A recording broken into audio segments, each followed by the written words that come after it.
Good morning mga day, this is Crazy Vlogger, a day in the life as a student content creator at aged 11. For today's video day!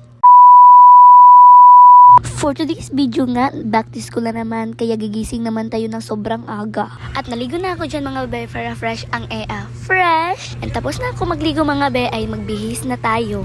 Sobrang excited ko dyan mga be kasi first day of school. First day? At kinuha ko yung uniform ko mga be para isuot ko. Malamang!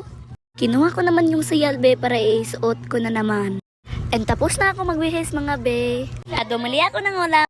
At kumain ako dyan para busog na busog. For the go. Uminom na ako tubig dyan mga be kasi tapos na ako. For the go. Tinanggal ko naman yung towel namin be para masuklay na aking buhok. At nagmimidyas na ako dyan mga be kasi papasok na ang EA. At naghuhulog na ako tubig dyan. At naglalakad na kami papuntang eskwelahan. Pagdating namin dito sa eskwelahan be, wala pa si ma'am. Nag-answer kami dyan mga be for the go. At recess time namin be, at kumakain ako dyan ng kwek-kwek kasi yan lang yung binili ko be for the go talaga.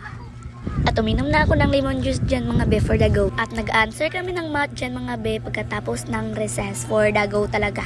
At nag-class officers kami, President Aging Ehoy.